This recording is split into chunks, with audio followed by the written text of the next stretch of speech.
I'm sitting here at this particular spot in my Sunday best, dressed up for a specific reason, which is that I wanted to talk about the principle of indirectness,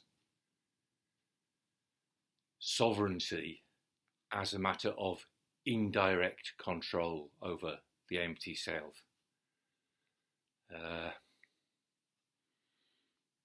Part of that was in response to some feedback I had from the previous video I made, in which I emphasised, as I often do, the point about setting the bar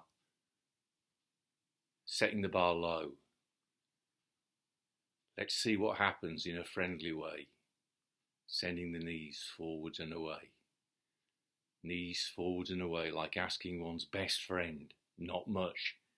So your best friend, for me, my best friend in this work is being wrong. Not trying to be right, which is the direct principle, but allowing oneself to be wrong, which is the beginning of indirect work on the self. See, trying to be right, let's say trying to sit in the right posture, is a direct approach at the right thing, which is a kind of othering or objectifying of something which doesn't exist, because there's no such thing as being right. There ain't no such animal as being right, Marjorie Barlow used to say. Philosophically, there ain't no such animal as being right. So that was her insight into emptiness, actually, although she didn't call it that. So the beginning of the indirect principle is being prepared to be wrong. That's the golden key, being prepared to be wrong. On a path to no relenting fire, every step is small desire. Wanting little, we'll travel far, seeing first how low we can set the bar. Now, so the feedback I received was that people kind of understood I was talking about being a loser, setting the bar low. And on my Facebook post last year, I had the intention of going through the 8 thoughts of a great person from 1 to 8 and emphasising how they have they fall like dominoes, one after the other. But before I started talking about them, I did a lot of posts on what I called domino 0 out of n, which is even before you start thinking the 8 thoughts, there has to be, I was emphasising the indirect principle. Okay, so not trying to be right. I was really emphasising that. But of course, I got the sense that because I emphasised that so much,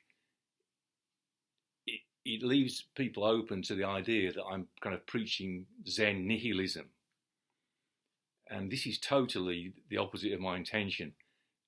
I'm here to help people. Here I am, I'm living alone by the forest here, just doing my own thing. The reason for that is 20 years ago, Marjorie Barlow impressed on me that Buddhist missionary zeal to save others isn't necessarily effective. That if the point is to spread happiness, the important thing is to be happy in yourself first. As if in ripples, have no doubt, happiness will spread out. That's how I remind myself of what Marjorie taught me. She said it was happiness spreads out as if in ripples. As if in ripples, have no doubt, happiness will spread out. So of course I do doubt it, to be honest. I think, well, what am I doing here? I'm not really, am I being any good to anybody? Probably not so far. But if I'm going to be useful to anybody, the usefulness relies in teaching the importance of the indirect principle, which the big fault of Gyudo Nishijima, who I received the Dharma from, he didn't teach the indirect principle. He taught directly, pull your chin in, stiffen your neck, and, well, he didn't call it stiffening the neck, he said, let your neck bones, keep your neck bones straight, pull the chin in, and sit in the correct posture. So this is direct in Alexander terms, this is direct end gaining. And Marjorie Barlow said, "There's no freedom in it. We can't kind of get our dirty paws on freedom and, you know, ensure that the world stays free." Somebody said that the price of freedom is eternal vigilance, and I would agree with that, except for vigilance is a noun, and like mindfulness is a noun, and we can't have eternal vigilance or eternal mindfulness. The here and now we can have remembering what we want to happen, thinking what we want to happen. So that it's not a noun, an ants or a ness that we want. It's an ing, remembering what we want to happen. So I started off by saying, here I am, dressed up in my Sunday best at this specific spot. And the reason for that was that it's part of the indirect principle. We're reliant on other people. Okay, so this black gown, Pierre Toulouse sewed for me, and this 9-stripe robe, again, Pierre Toulouse sewed for me about 20 years ago. This is where I generally sit every morning, and what I'm sitting on is an oak table or oak sitting platform that my son made for his GCSE woodwork project nearly 20 years ago. It's a solid oak games table, actually. I had a chessboard on the top originally, but it's just the right size and it's a nice thing to sit on. So it's the indirect principle is related very much to emptiness. So if we have the wrong conception of sovereignty, it's like, I get my pile of fuck you money and my place by the forest, and I grow my own vegetables and just be really independent and self-sufficient. Which is, and there's some truth in that, but not if we think it in a non-empty way, because of course the idea that we can really be independent is totally contradictory to the teaching of dependence arising, pratītya-samutpādaṁ, which is synonymous with emptiness. So there's a kind of irony. We're after sovereignty, but it's not sovereignty over a self-existing self that we can kind of engineer by kind of conditions that are conducive to independence, because those conditions themselves are all empty.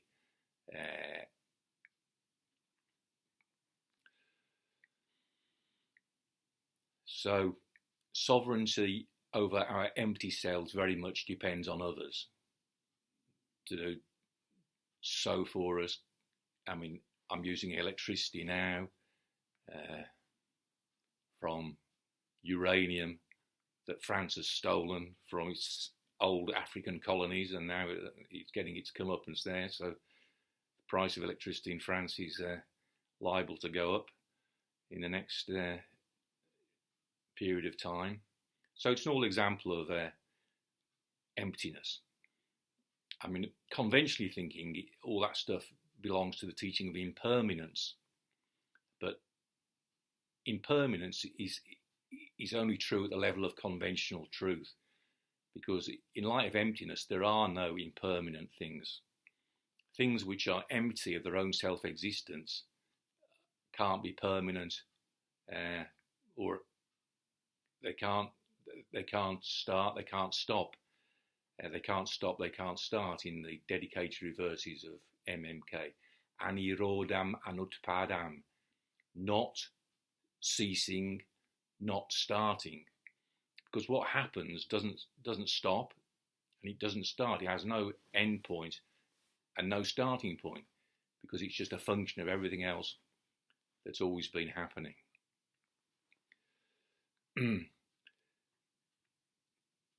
So I was going to say that when I was 10 years old, I missed a year between school primary school and secondary school.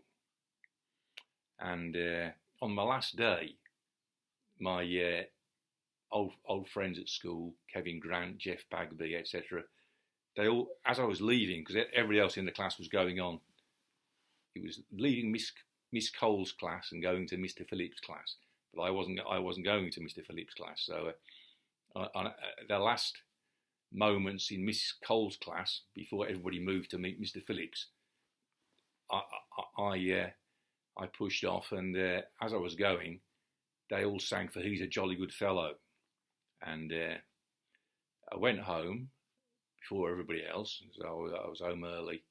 I took my dog Kim for a walk down the Dingles, and I very clearly remember, I didn't know what it meant, but because at primary school I was good at solving problems. Every morning we'd have a problem-solving game, and the person who got the problem right at the end of the week would get a boiled sweet as a reward. The person who got it right most often, but I think there was a rule: I couldn't win it more than once every 2 weeks, because I would always win it.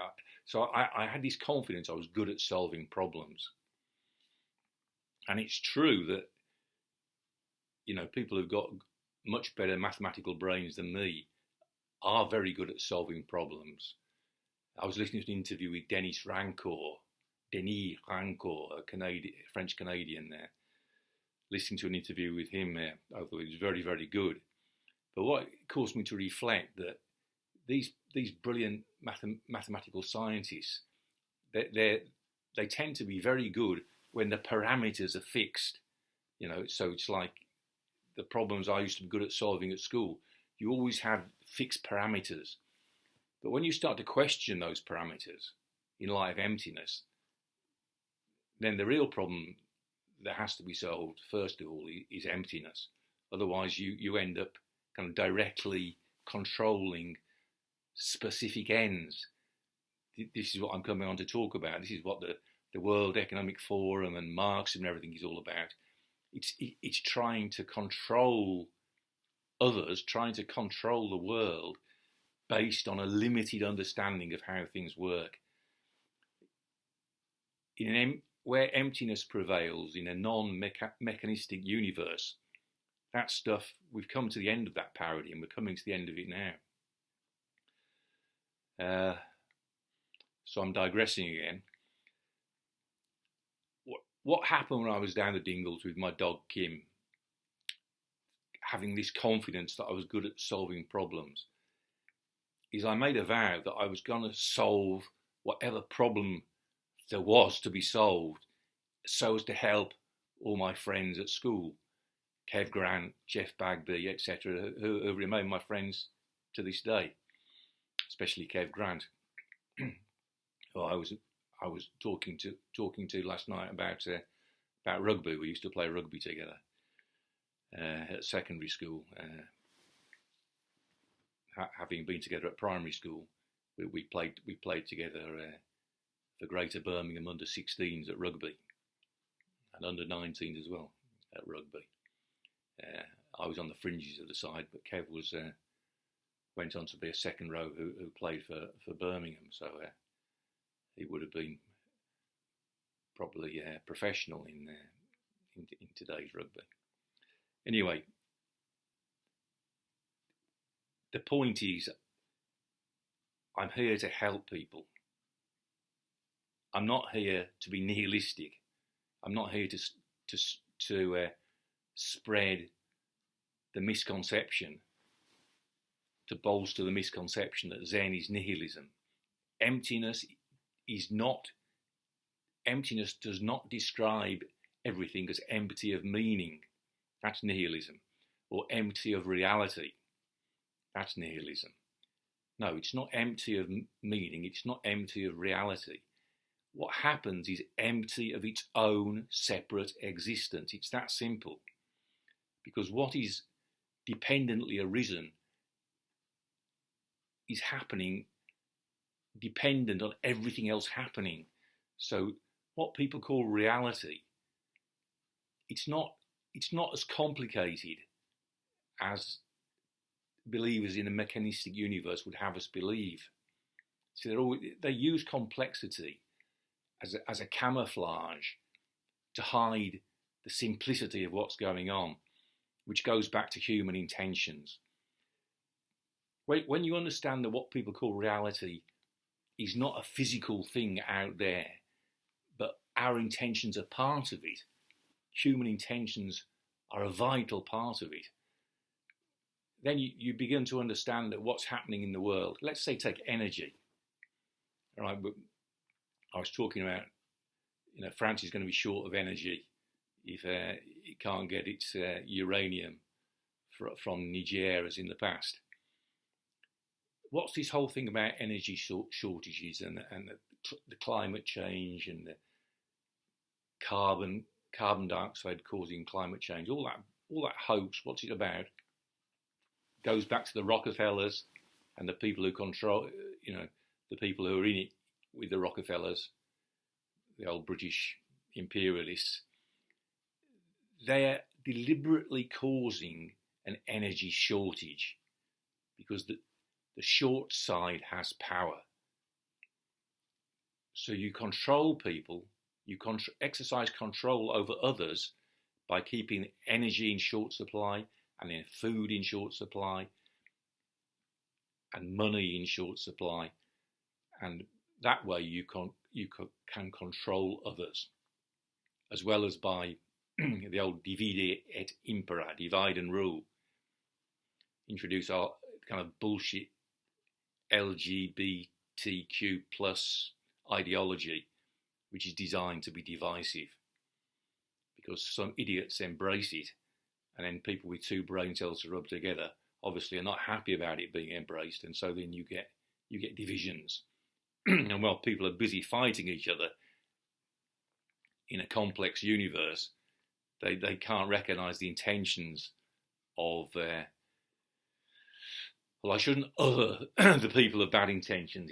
It's really the system is like the imperial system has its own kind of intention, which is to control others, to exercise sovereignty over others. And so we're opposing that with our true aim, which is to exercise sovereignty over ourselves indirectly. And in that way, the person who is controlling himself becomes happy, and happiness spreads out in ripples.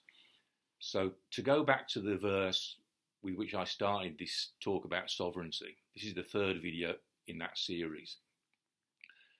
I started off by quoting the verse from MMK chapter 17 verse 1. ātma-saṁyamakaṁ cetaḥ parānugrāhakaṁ chayat maitraṁ sa dharmas tad bījaṁ phalasya pretya ceha. So it starts atma, self, saṁyamakaṁ, restraining or controlling. So saṁyamakaṁ, sam is a prefix means together or union. So all together. And yam, the verbal root yam, means to restrain, to hold back or to control. And you'll know it from pranayama in yoga. Pranayama means breath control or controlling your prana. So ātma-saṁyamakaṁ means restraining the self or controlling the self. And this is so we usually avoid the word control in Alexander work because it sounds too direct. But it doesn't necessarily have to be direct. So Alexander talked about the primary control, which he described in terms of how we use our head in relation to our neck and our head and neck in relation to everything else. I'm emphasising that how we use the head, because how we use the head is a function of everything.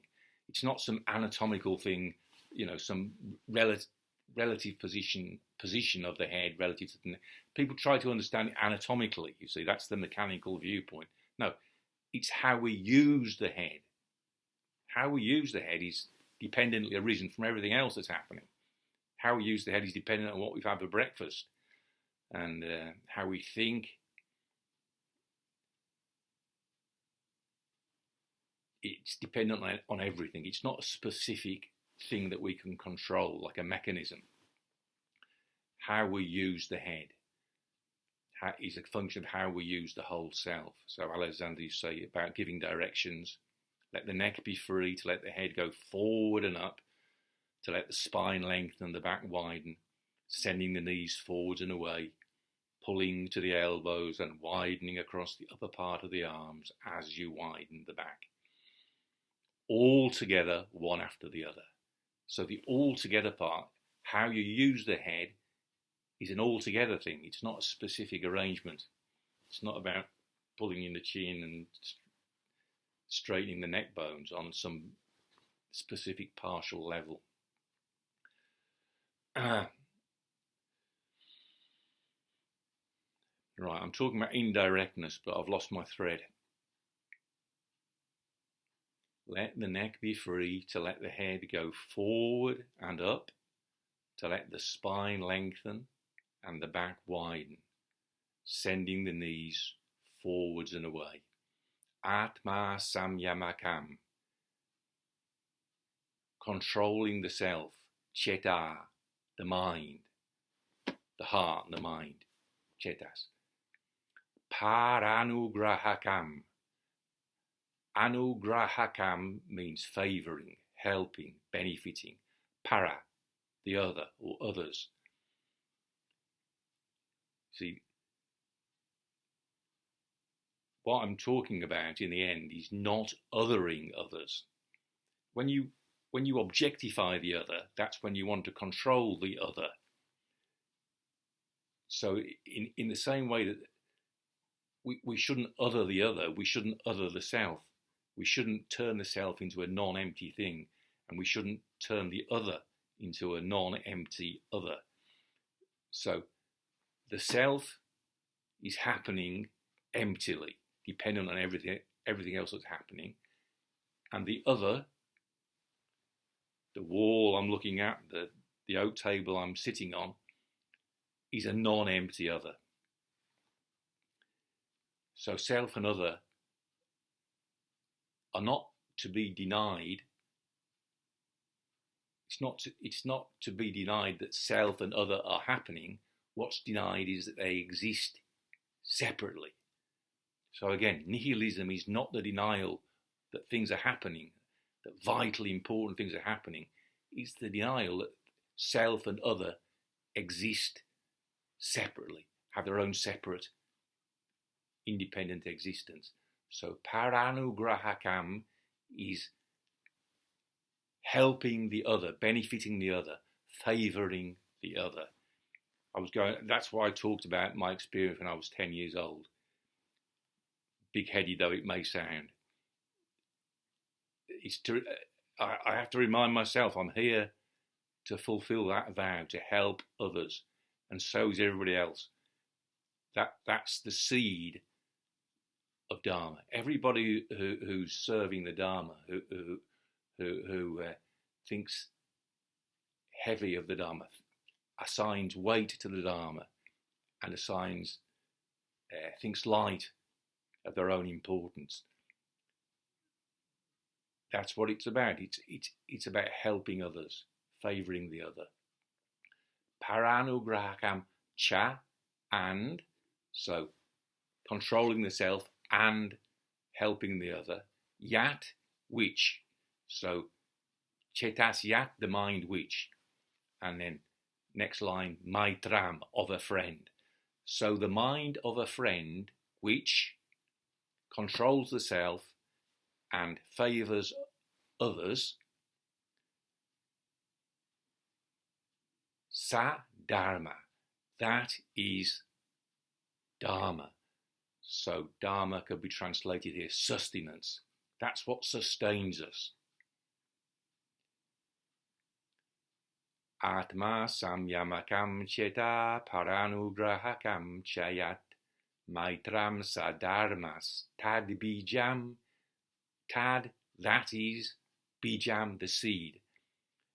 Phalasya, of fruit. Of the title of this chapter is The Fruit of Karma. Phalasya ceha cha. ātma-saṁyamakaṁ cetaḥ parānugrāhakaṁ chayat maitraṁ sa dharmas tad bījaṁ phalasya pretya ceha cha. Pretya means from here. Cha and, iha, here. Cha and. So both from here, the future, in the future, iha, here and now. It's the seed of fruit. And so the fruit we're looking to cultivate, the seed we're looking to cultivate is that. And then the fruit we're hoping to reap is eventually the four noble fruits, the four fruits of the noble dharma: stream entry, the fruit of one more return, the fruit of no more returning, and finally the fruit of arhathood, which is represents the cutting of all 10 fetters.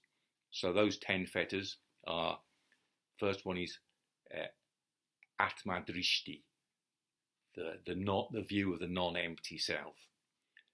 Then the second one is vichikitsa, doubt.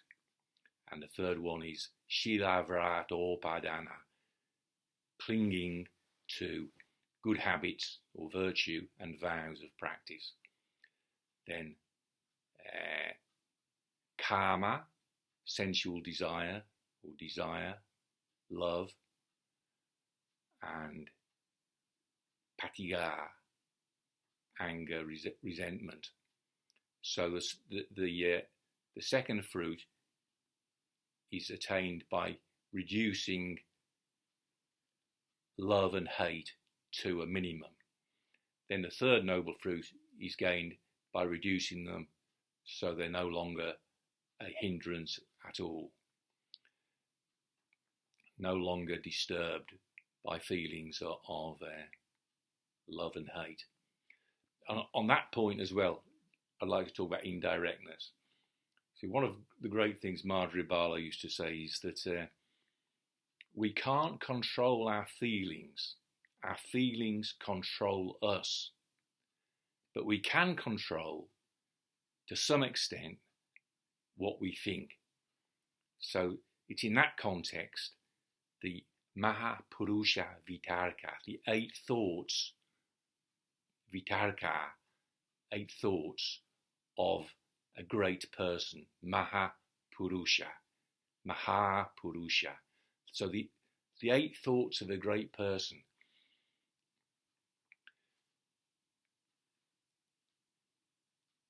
Another verse that sometimes I recite first thing in the morning before I start thinking the 8 thoughts is Tasmad sarveshu bhuteshu maitraṁ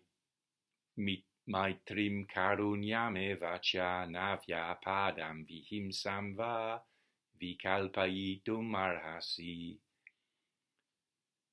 And so, Tasmad,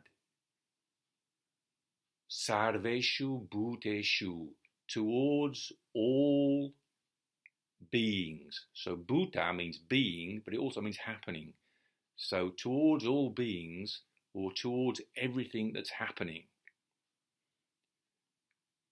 including your own feelings, things that disturb you. You wake up in the morning feeling this, that, and the other. It's like all the wrong stuff that's going on, if you like. What's our attitude to that? What's our attitude towards all beings and to everything that's happening? Maitraṁ karunyam evacha, friendliness, maitraṁ, karunyam, compassion, kindness, eva, emphatic cha, so friendliness and compassion even. Nāvyapadam vihimsam va, not hating or aggression. Vikalpayitum arhasi, arhasi, you should, vikalpayitam, you should choose as one of two options. Vikalpayitam means to choose between two alternatives. So we should choose friendliness and kindness, not choose hating and aggression. Then the following verse, yad yadeva prasaktam hi vitarkayati manavaha abhyasat tenasya natirbhavati cetaḥ. Yad yadeva, whatever, prasaktam, constantly, he, for whatever constantly, vitarkayati, he thinks, manavaha, a man. So whatever a man constantly thinks, abhyasat, through habit, because of habit. Tena, so that's correlates to yad eva. Whatever, that, in that direction, tena can mean. Asya, of him, of that man. So, through habit, natir bhavati, natir means a bend, bhavati, it happens. Cetaḥ, of his mind or of his heart.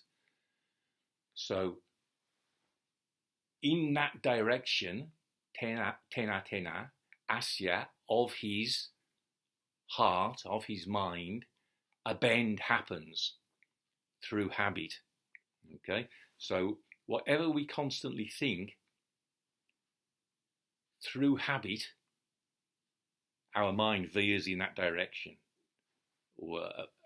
So our mind can veer in the direction of being friendly towards everything that happens, or the mind can veer in the direction of hating what's happening and being aggressive in trying to get rid of it. Now, I have to remind myself of this all the time, because by conditioning, I absolutely am aggressive in going for whatever. It comes back to the problem-solving thing. I get an idea, this is the problem I've got to solve. And my strong habit, through conditioning, the kind of education I received, through being the son of my father, who's very similar, fucking gain that end. And if you've got to crack some eggs in making the omelette, never mind.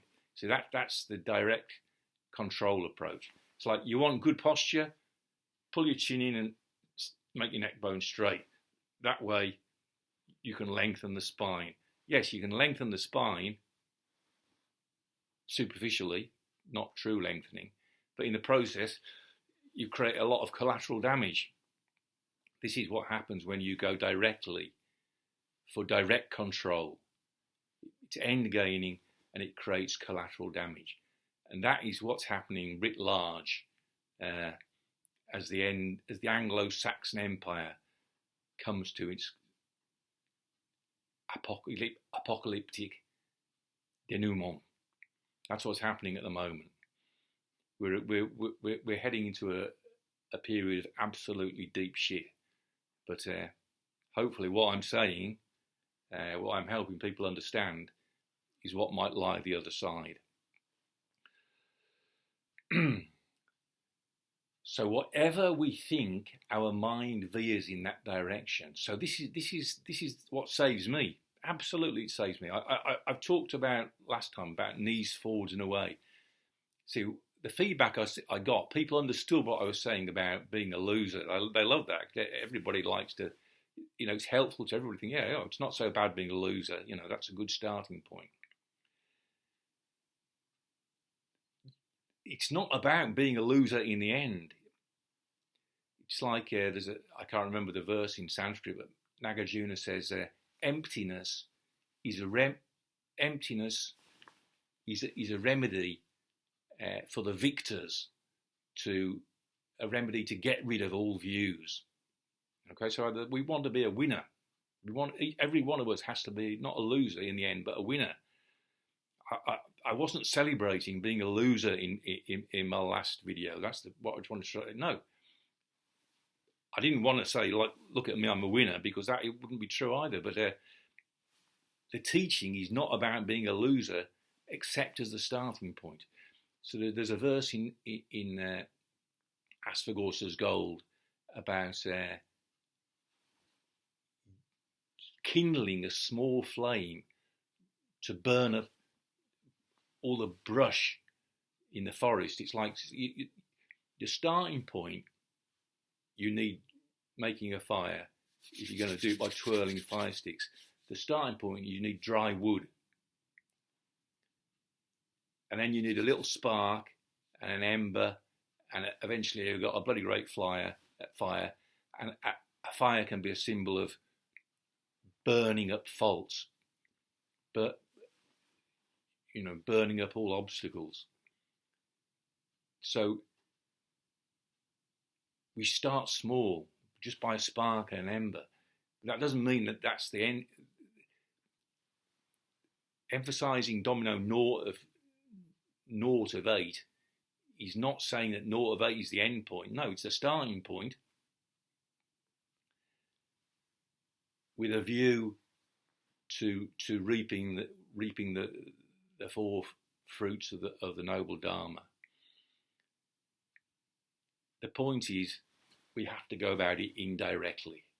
So what we constantly think can lead us to end up as the loser, to fail to be one of the victors, or it can take us in the direction of establishing indirect control. So we can control to some extent what we think. So more painful autobiography. When I was in my mid-40s, for a couple of years, I suffered a recurrent pain in my stomach. I had that in my mid-20s, and I had it in my mid-30s as well. I won't bore you with the details of those earlier episodes, but in my mid-40s, it happened when I realised it was like every time it was a loss of something. And in my 40s, what I lost was the dream I had of everything being kind of rosy with me and Nishijima Sensei, and he appointed me his successor, and I was like the king sitting on the golden throne. That's ātma-saṁyamakaṁ's metaphor for golden sitting, which in itself is a symbol of sovereignty, So how I dreamed it would pan out, obviously it very clearly didn't pan out like that. And the moment I realised it didn't pan out was when Nishijima Sensei said nominated Brad Warner was his successor. So my feeling was, I was robbed, because I was his true successor. But obviously I wasn't. Except in my story of myself, ātma-ucchedam, clinging to one's own story, clinging to one's narrative. In the hero story I believed in, that was what I was expecting when Nishijima Sensei said, Mike Cross is my true successor. No, he didn't say that. So for a couple of years, I had this bad pain ache in the stomach that wouldn't go away. So in the middle of every night, I would go through the 8 thoughts. It was part of realising what Marjorie was saying, you see. We can't control the pain in the stomach. If we're going through emotional hell, we get the pain in the stomach. There's nothing we can do directly to make it go away. But I found it useful just to think the 8 thoughts. Alpechu samtushti praviveka virya. Small, wanting little, satisfaction, seclusion, persevering, smriti samadhi prajna nishprapancha, remembering, mindfulness, samadhi, putting together, prajna, wisdom, nishprapancha. Now, nishprapancha means not othering, not objectifying, not spinning what's empty into self-existence. But I didn't know that 20 years ago. That's why something guided me to those 8 thoughts. And in Chinese, nishprapancha is fuke-rong, which means not philosophizing, not engaging in idle discussion, not bullshitting, which it does mean that to some extent.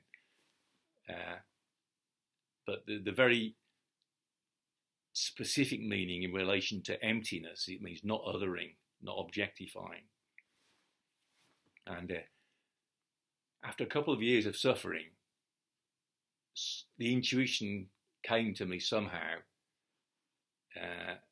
to study āśāśvatam, because one of the things that happened is that the Clay Sanskrit Library published Linda Colville's translation of Soundarananda with the English translation and the Sanskrit on opposite pages. So I realised this was a chance for me to learn Sanskrit by actually just starting translating. Same as I learned Macedonian Japanese just by starting to translate that. And then gradually, so the first thing I did was I got hold of E.H. Johnson's translation of Buddha Charita and looked to see if he'd covered the 8 thoughts, which indeed he had, but it was not in the place where the Sanskrit was still extant. It was the latter part of Buddha Charita.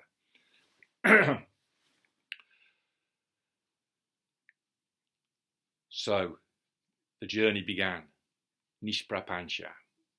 And of course,